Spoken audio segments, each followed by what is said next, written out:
Kita harus paham dan kita harus sadari bahwa tidak semua daerah memiliki daerah seperti Pleret, yang mana mungkin Pleret sudah memiliki ciri khas.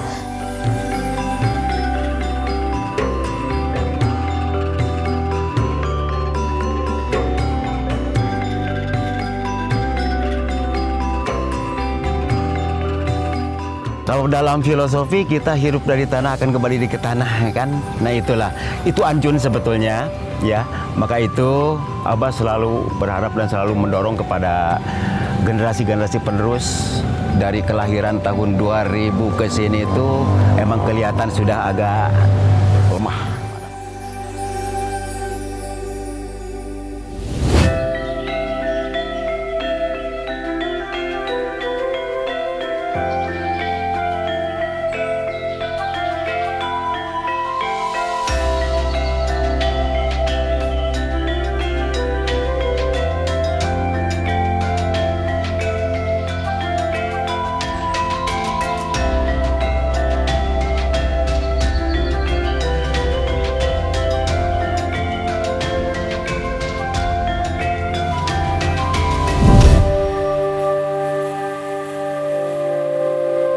Pleret itu identik dengan keramik. Nah, latar belakang Pleret itu awalnya dari penjajahan, karena untuk menyerbu Batavia, rakyat Indonesia dari timur ke barat itu bersinggahlah di salah satu tempat yang sekarang itu menjadi sentra-sentra yang ada di industri keramik yang ada di Nusantara. Nah, kaitannya dengan Pleret mengambil daripada kata latar belakang pedati, karena dari diorama sendiri di depan itu persinggahan menyebutkan latar belakang daripada sentra keramik Pleret tersebut. Awal penjajahan paksa sambil menunggu cocok tanamnya masyarakat di sini, dia membuat salah satu benda yang disebut dengan bata dan genteng atau kebutuhan rumah tangga. Itu latar belakang pertama kali.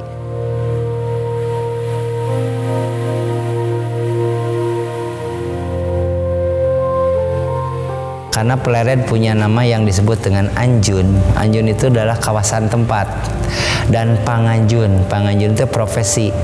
Seorang warga masyarakat Pleret, profesi membuat gerabah, maknanya udah jelas, identik dengan Anjun, Panganjun. Ada tempat, ada lio, ada kawasan, dan lain-lain. Kaitan dengan mana tadi, itu sangat gimana ya, masyarakat kami setiap orang Anjun pasti identiknya teh dengan keramik. Dah bahasana orang pasti orang Anjun mah jago nyeun asbak, nyeun gerabah.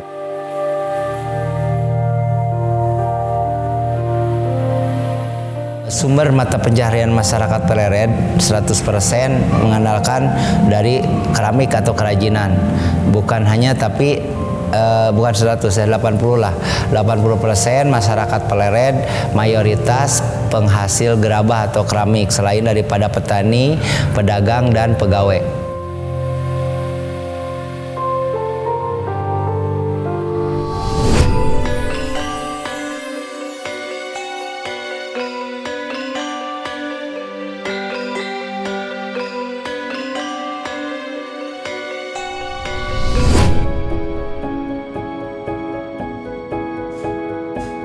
Karena kami mengalami beberapa hambatan ya, terutama dari generasi-generasi ya, mungkin dari generasi awal itu kan dari generasi 1, 2 itu masih tidak terlalu banyak hambatan ya, tapi generasi-generasi kesininya kita mengalami kekhawatiran karena mungkin di satu sisi perkembangan zaman ya. Mungkin kelihatannya sama yang muda itu kelihatan kotor, terus kayaknya capek banget gitu.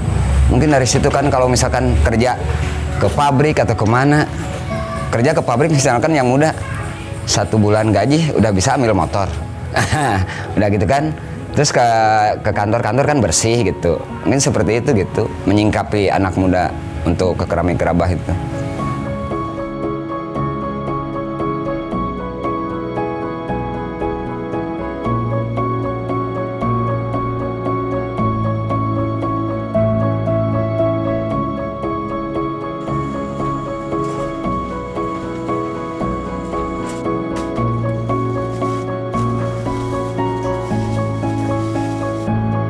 Baku kan ada pengrajinnya. Nah, saya beli yang udah siap dibikin, Pertama mulai pembentukan dari bahan baku, terus setelah pembentukan 1 hari atau 2 hari ke dekorasi mentahnya gitu. Finishing, ini bisa jadi finishing mentahnya untuk penghalusan mentah. Terus setelah dekorasi atau finishing mentah, terusnya ke pengeringan. Nah, pengeringan atau lamanya seminggu, baru ke proses pembakaran. Nah, proses pembakaran 1 hari 1 malam lah, 24 jam.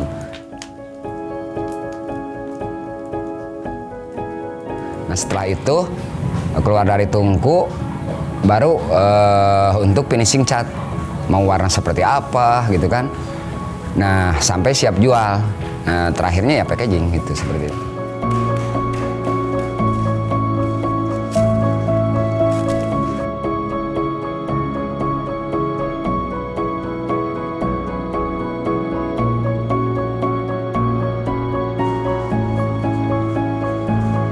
Dukanya ya lumayan, capek banget.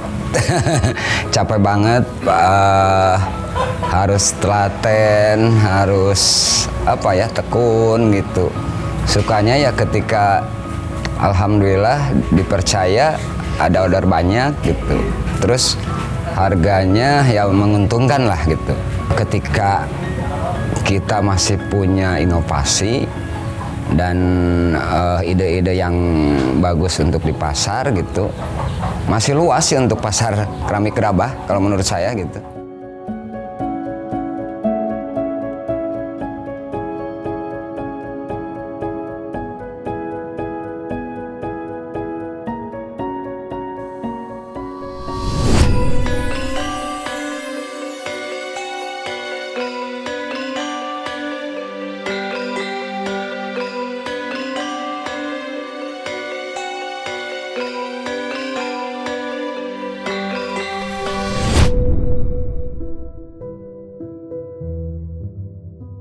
Pok Darwis dari sejak tahun 2015 ya, sampai saat ini kita selalu membantu dan ya untuk gimana caranya kita untuk menyambut tamu atau pengunjung dari luar kota pun juga dan datang ke sentra industri keramik Pleret ini.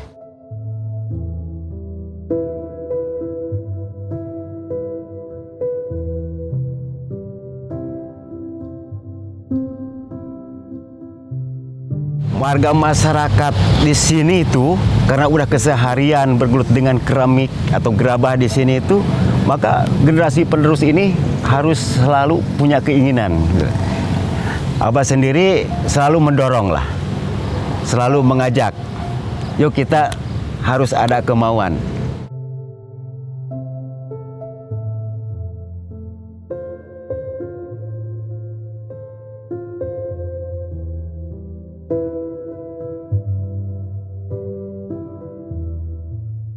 Di Anjun Pleret ini karena tadi yang dikatakan sudah turun-temurunan ya, yang ini harus dilestarikan selalu karena kehidupan, untuk sumber kehidupan warga masyarakat Anjun khususnya dan Pleret, karena bergelut dengan tanah, dengan kesehariannya dengan tanah ya, maka inilah harus terus dilestarikan dan dipertahankan oleh kita sendiri.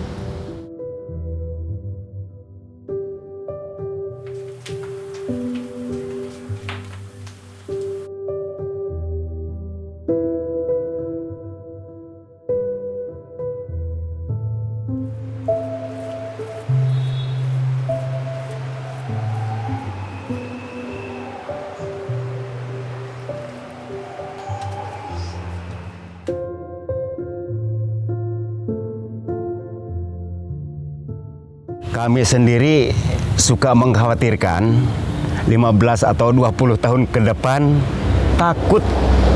Karena apa? Generasi muda sekarang ini karena zaman digital rajinnya kurang sebetulnya. Itu aja. Terus terang mengakui lah. Kami di sini suka berkeliling ya, mantau ke tiap-tiap pengrajin. Anak-anak mudanya sudah jarang.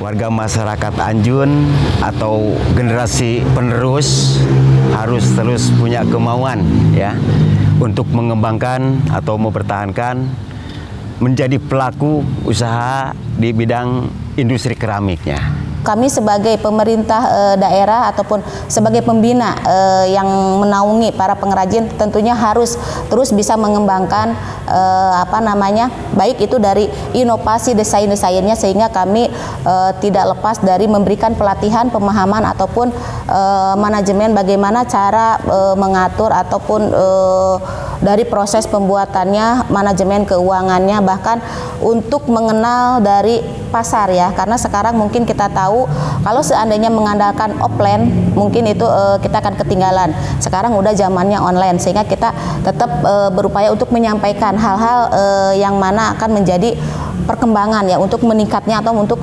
mengembangkan produk-produk yang ada di sentra kerajinan keramik itu sendiri. Bulat-bulat kecilnya, yang ininya satu dapat 100.003. Nah, tapi kalau misalkan kayak gini, mix gini 125.000 dapatnya 3.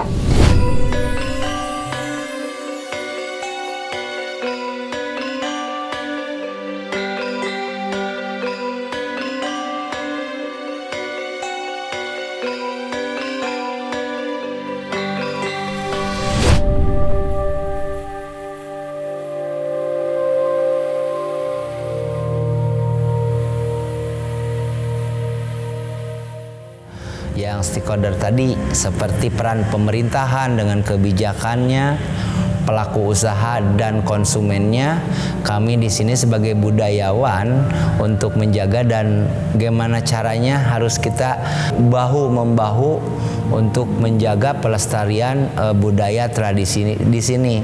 Saya kan ada anak nih, ada anak laki nih. Ya pengen kan saya juga nggak berhenti gitu kan. Ada anak laki yang ngelanjutin, mau seperti apa, mau diam di pasarnya atau jadi marketnya, nggak capek seperti saya sendirilah gitu kan. Nah nanti kan saya kan masih bisa berkreasi kan gitu. Ya intinya ada yang lanjutin lah. Karena tugas kita ya selalu berkolaborasi dan bersinergi dan juga berbagi informasi. Ya saya di sini sebagai Pokdarwis selalu menginformasikan kepada seluruh rekan-rekan kami yang ada dimanapun juga ya gimana caranya kesini pun juga tentang keramik pleret ini supaya lebih meningkat. Upaya kami di sini tetap yang kami upayakan itu adalah untuk generasi-generasi penerusnya, yaitu adalah bagaimana cara melahirkan pengrajin-pengrajin yang lebih handal lagi, yang lebih kuat lagi dengan cara yaitu tadi kita memberikan pelatihan baik itu dari pemerintah pusat, pemerintah provinsi dan pemerintah daerah dengan merekrut orang atau tenaga-tenaga generasi-generasi muda untuk mengikuti pelatihan-pelatihan yang memang nanti akan memberikan memiliki bakat tersendiri ataupun melahirkan ya kecintaan mereka terhadap bagaimana proses pembuatan keramik itu sendiri.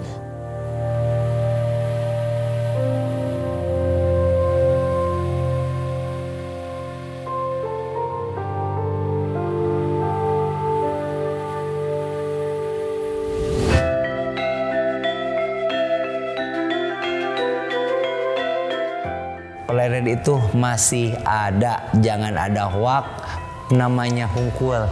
Tapi kenyataan inilah bukti.